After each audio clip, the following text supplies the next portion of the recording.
Good afternoon, everyone, or good morning, or good night, whatever time it is that you're watching this. Welcome back to my channel. Today, I am pretty excited about this video. I am going to be just kind of talking. This is going to be a conversation. If you have been following me for a while, been watching my videos for a while. Also, I just realized the air conditioning's on and it's really annoying, so I'm sorry about that background noise, but I don't feel like going downstairs and turning it off. I feel like I've done a lot of videos that I've been wanting to do, and so now I'm just trying to gear my videos towards what you guys want to see, kind of put you as the focus, because this whole channel, my whole channel is for you guys, you know, for your benefit. So a lot of you like the young wife talk, the young advice and all that kind of stuff, and I haven't done a video about like marriage in a while, or talking about girl talk stuff. So if you have not seen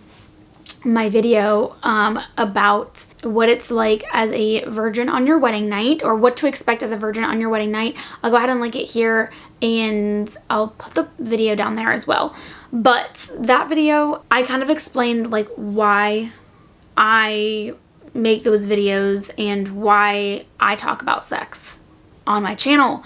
And really the ultimate reason is because as a Christian woman and in the church, no one really talks about sex in a marriage perspective. You know, everyone talks about sex in a bad way. Everyone talks about sex in the way of premarital sex, sexual immorality, all that kind of stuff. But when you get down to it and you get married, you're like, I don't even know where to start, because no one talks about sex. I have had a couple videos here and there that talk about this, but whenever I make videos about sex, it is never to be inappropriate. It's never to, you know, stepping over the boundary or to get views. It's solely a video that I wish that I would have watched, or things that people I wish would have told me before getting married, and kind of just like a preparation. These videos are solely for like not education purposes, but my information is going to be based like on the Bible, on the Christian standpoint and stuff like that. So I have a few questions that people just ask frequently that I feel like don't get answered, don't get talked about a lot, stuff like that. So it's going to be more of a personal video. So this is going to be, you know, my experience. So this isn't, you know, everyone's experience. This isn't what everyone does, but as a Christian woman, got married very young, this is what I have to say. If you are new here, never seen my videos, I got married in 2021, so last year, and I was 20 years old. We got engaged at 19, or I was 19, my husband was 21, and then now I am 21 and he is 22, 23. Why don't I know how old he is? Yeah, 23. Okay, cool. Let's get started. First question. What does biblical marriage look like for you? And also, like, what is the difference between like a biblical marriage and then like a marriage that is a worldly marriage? For me, and what our marriage looks like, I feel like when I first got engaged, or even before I was engaged and I was in a relationship, I always thought that marriage was supposed to look a certain way. It was supposed to be like, you know, a Christian marriage, you know, it was supposed to be like a box, you know, like you do this, you do that, and you have a blissful marriage. But really, our marriage biblically looks like praying for each other. Maybe we don't even see each other pray for each other. We don't. Like, I pray for Jack on my own time. He prays for me on my own time, on his own time. Trusting God and leaning on God for all of our questions, all of our problems, everything that we need, or that we think we need, or answers that we need, we go to God about it. We lean on each other and go to the Lord together for answers, or for, you know, other family members, or for our marriage, or whatever. It is not something that looks the same for everyone. Also, it is a process. I do not look like the perfect Proverbs 31 wife, you know? I do not look like a perfect Christian wife, but I am constantly learning, constantly growing. And yeah, so for me, I'm always just asking the Lord to help me, especially like I As a wife, the husband wants respect, and as a wife, the wife wants to feel loved. And so always constantly trying to learn how to do that. Also learning how to love the proper way. I made a whole video on like I wasn't ready for marriage. I'll link it for you, but basically I just talked about like I wish that I would have learned how to love better, the biblical way of love, and just being a display of Christ and the church. You know, that is what marriage is. We are supposed to represent Christ. So always learning how to do that and what that looks like. You know, respecting each other in public and at home, and loving each other through the hard things and stuff like that. The Bible has lots and lots of answers as to what a Christian marriage should look like, or a Christ-like marriage should look like. So that is what it looks like to us. The difference between a Christian marriage and a worldly marriage. A lot of times the worldly marriage, you know, is a selfish. You want to serve yourself, you want what you want, and it's not a lot of the times putting your spouse first. That's why a lot of people don't agree with the wife submitting to the husband, but it is biblical, and it is so important because that's how God created marriage. You know, God created marriage. He's the one that made it. He's the one that ordains it. And so if you don't live in a marriage the way that God intended it to be lived in or look like, it's really hard. It's difficult. And not saying that it's not possible, because I know plenty of people who are married and have never been divorced but are not living a Christian marriage. But it's really, really difficult. And God takes the questioning and the not hard part of it out, but he helps you and he guides you, and that relieves stress and relieves stuff. To me, it's really solely just leaning completely on the Lord for all of our needs and everything that we need in our marriage. And a non-Christian marriage or a worldly marriage does not look like that. It's just solely based off of feelings, emotions, your needs, stuff like that. Good Marriage Bed Biblical Book. I have talked about this in a couple other videos, but the best one that I've read so far, or that helped me at least because I was a virgin on my wedding night, was The Acts of Marriage. I'll link it below. It looks like this. It is a great book. It's a Christian book. It goes very in depth into how to have sex, but also it is a really long book. I actually didn't read the whole thing. We just read some of the chapters that our premarital counselors asked us to read. But it really explains like what marriage is and how God created it and everything like that. That was a great book to start with before getting married. I am reading a book right now. It is really good. I'm a very slow reader. I don't read every day. So I've been reading this book since May. Yeah, but I'm almost done. I read like a couple pages a night, or I try to at least. Sometimes I don't. But it is called The Good Girl's Guide to Great Sex. And it looks like this. I would recommend reading this after getting married, just because, you know, sex has been definitely a challenge in our marriage. Just because, you know, we both were virgins. It's a process. It's a learning process. So this book really helped me to feel like I wasn't alone, like the things that I feel aren't bad things or aren't uncommon things. And this book has really helped put things into perspective and also give really, really great tips and tricks and ideas. So I really suggest that one. It is by Sheila Ray Gregory. So I really suggest that one as well. The air's about to turn back on, sorry. Next, ever worried about not having enough previous experiences before marrying so young?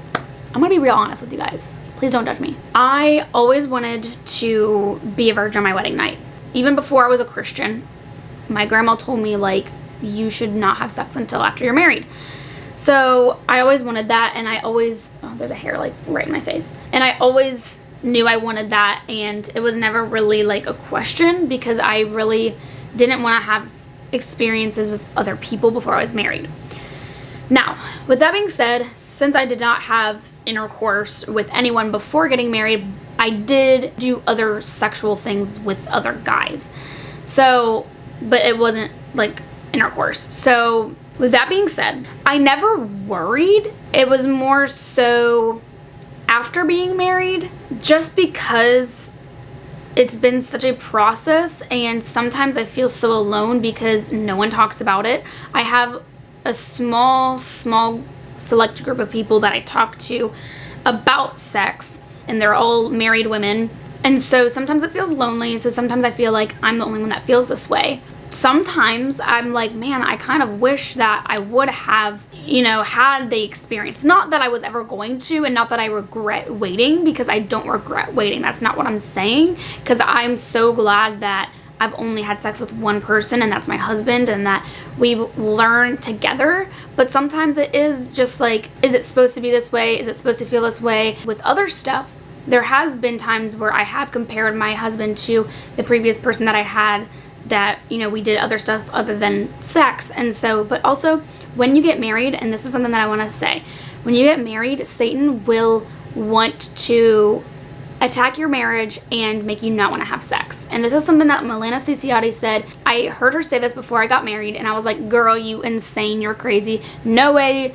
Like, I'm gonna want to have sex literally every day. I want it so bad. Oh my gosh. And then when I get married, Satan will try to do anything to get you to not have sex. But then when you're engaged or dating, he'll get you to do anything to have sex. It's literally insane, and you cannot understand it until you are actually married, because it is such a spiritual attack. With that all being said, I do not regret waiting, because my husband and I will always, that's the one thing that we will always share, is that intimacy with each other, and it will always only be our first and last. But Satan will always come in and creep in and say, don't you wish you would have had more experience, or don't you wish you would know how it actually should feel, or if this is even how it really should it feel better than this, blah, blah, blah, blah. You know, that's just what goes on in my mind, okay? One thing you try to do before going intimate. I'm gonna be completely honest. I really like the book that I told you about that I'm reading right now. In the past, I heard people say that, like, you're supposed to have sex like 3 or 4 times a week. And if you don't do it that much, then, like, your sex life is going to be bad, or, like, your marriage is going to be bad. And, you know, I have some friends who, like, have sex every day. They're married and they have sex every day. And then it just makes me feel like, oh my gosh, am I doing something wrong? Because, to be honest, we don't, you know, have sex every day. Sometimes we don't have it every week. And we're both on the same page. One person's not giving to the other person, you know, it's both like a mutual agreement. And so it's not that we're, like, doing it to withhold from each other. It's just, like, especially our schedules are opposite right now. So, like, when I come home from work, I'm exhausted. It's like 11 o'clock.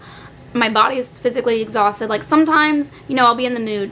But I just want to preface that. But to prepare for intimacy, a lot of people like lingerie. I like lingerie too, but I mean, it gets taken off in like 5 seconds. So for me, I really love ambiance. So candles being lit. We have an oil diffuser in our room. I really love doing an oil diffuser. Smells, I really love, like, colognes. If he sprays on cologne, amazing. I'll usually spray on, like, some body mist or, like, a lotion that smells really good. So that's something that helps me. I am a very, like, smell sensitive person. I don't know if that makes sense, but, like, smell is one that really helped me, I guess. I don't know if that makes sense. But so I really love that. Like, the room being very inviting, very comfortable. We tried doing music, but honestly, music is just distracting for me for some reason. I don't know why. So I don't really like to do music. And then also just, like, I've tried to make, like, a sex schedule, which is literally how it sounds. Like, again, with our schedules, since they're so opposite, it's kind of hard, because even though we, like, go into the day thinking, like, yeah, we'll have sex today, but then we end up not, then I feel, like, defeated. So when hopefully our schedules do change and kind of be a little bit more similar, then that will be a little bit easier. But also setting up your day, like, if you do need to have that time together, or, like, even, like, taking little weekend vacations, or taking a day where, like, you go on a date or something. Like, date night could be, like, that day that you do it. And so, you know, spending that whole day knowing, like, what's coming and preparing for that. So, you know, preparing, like, especially before you go to bed, making sure everything's clean and you're clean and you feel comfortable and all that kind of stuff. So hopefully that made sense, but that's what I do personally. And just doing each other's love languages, that's a big one too. I am a very big acts of service person. If he does the dishes, if he cleans, Also, I think I'm really words too, words of affirmation. Not so much like I love you so much, you're the best, like all that stuff, but more so just like, I don't know, it's a specific way of like how someone talks to me that's different than like how other people talk to me, and being very kind and very loving and very like, you're okay, not pushing me. That also makes me feel very safe and happy in wanting to do it. Because if someone's feeling uncomfortable and not safe and feeling pushed to do something that they don't want to do, then you're not going to perform, or nothing's going to happen good for you, honestly. For him, I'm really bad with presenting other people's love languages. It's a thing that I'm very much trying to do and trying to start to do more often. Is his love languages. His is physical touch, and I don't really like physical touch, like really at all. I'm not a very big physical touch person, but like learning what he likes, being, even though it's cringy to me or it feels weird to me, like, you know, holding his hand. Or he really likes when I spend quality time with him and I talk to him very sweetly, and you know, words of affirmation. That's a big thing for him, because guys just want respect. Stuff like that. That can also prepare your heart and your mind. Just got engaged at 20 years old. Any advice for preparing for life with a young husband? I got engaged at 20 years old as well. Honestly, I would go ahead and just watch the video that I posted about me saying I wasn't prepared for marriage. That will explain everything. I talk about what I wish I would have done before getting married at such a young age, and I'm not even going to say any more on that. Just go watch that video. How do you deal with not being in the mood for sex even if your partner is? Jack and I, honestly, in the first couple of months of being married, definitely, obviously as a transition, it's so new, it was harder to talk about it, I guess. I'm very expressive with my physical, like, you know if like I don't want something, you know if I don't want to do that. So he is very receptive to that. He's never been a very pushy husband when it comes to sex, which is I'm very grateful for that. I'm very thankful for that. But on the flip side, you know, I still need to do my part in giving him what he needs. And but he's never been one to be like, you're not giving this to me, you know, like, shame on you. He's never made me feel that way, which is very amazing. But guys are very driven by sex, you know, they need it, and you know, sometimes I'm the one that really wants it, and sometimes I initiate it, but most of the time it's him. I just say, like, let's just plan on this day doing it. Like, right now I'm really tired, I don't want to do it. But honestly, intimacy doesn't only just mean sex.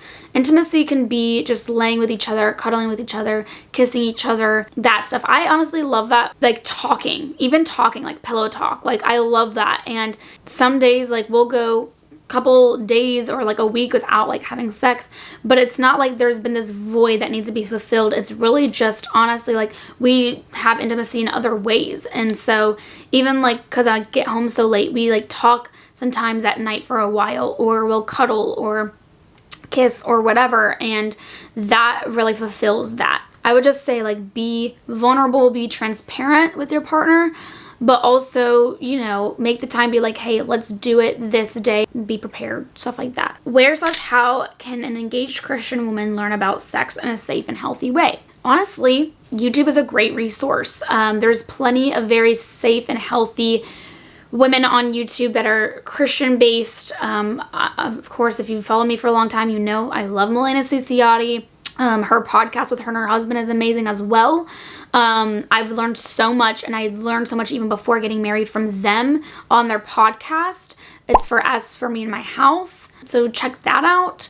Therese, I rewatch her videos all the time. I love her YouTube videos of wife talk and all that stuff. That's where I got the inspiration to do this video. But also, I mean, even if you are not in a church community, you know, I don't have really anyone that is in the same boat as me at my church, but I do have a couple friends from my core friends from other places that I can talk to about it. And so I would just say, like, make sure that first of all you're on the same page, like, spiritually, and on the same page, like, marriage wise with that person. Yeah, but church, honestly, and then YouTube and podcasts. I mean, it's a great way. One of my favorite YouTubers right now, Leoppkyslife, I love her so much.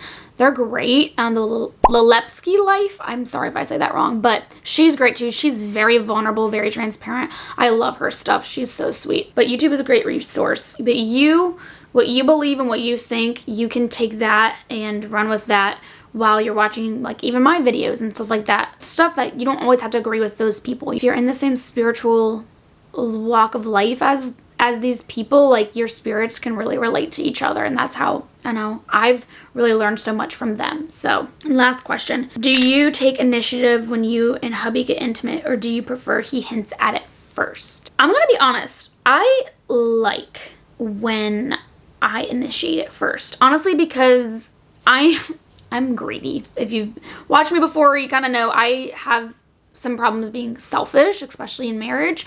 And so I like it when it's on my terms, but also I feel like I'm more intimate and more like I want him bad if I want him first. So when I want him first and he's kind of the one that's like, no, I don't really want to, I feel like that's like, I like that. I'm like, ooh, we're playing a game. I gotta get him reeled in. So that's really fun. Or like if he's really tired and he's like, I'm really tired. And then like I put on lingerie or something and he's like, oh, okay. And then like get him reeled in. I don't know. I like it. I like when I initiate it first, but most of the time he does. And as I said before, sometimes I'm just literally so tired and I'm like, let's do it another day. Let's just sit here and cuddle. Honestly, I think it's more fun for me, more frisky for me. And I think it's more frisky for him too and more fun for him too because it's not always that way. Especially it happens around my ovulation, which sucks because we don't want to have babies right now. But that's when, you know, we'll still do it, but like have protection. But that's like the best time is when it's like ovulation time because your hormones get all excited. So, but yeah, that's pretty much it. Thank you guys so much for watching. If you have not subscribed, make sure to go ahead and hit that subscribe button and let me know if you like this video. Let me know what other videos you want to see from me. Hopefully this wasn't too TMI for you, but I really just want to be that voice and that outlet for women who don't have, you know, a community around her where she can talk about this stuff and feel comfortable about this stuff because sex is created by God. God created sex for a reason and it is holy. Sex is holy. And that's why I love that book that I'm reading. Seriously, go read it because she talks so much about how sex is really created and created as something that is holy and that is worshiping God.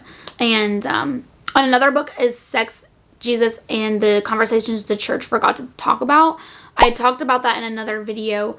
I forget which one, but I'll leave that one down below too. That one's a good one too. That talks about the reason for sex as well. That has a lot more statistics on like pornography and stuff like that. But I like the other one. Please make sure to follow me on my Instagram. I'm active on there every single day, posting on there, interacting with you guys. And if you want to see my everyday day-to-day life, go ahead and follow me on there. I think that's it. Yeah. I will see you guys in my next video. Thank you so much for watching. I love you guys. Bye.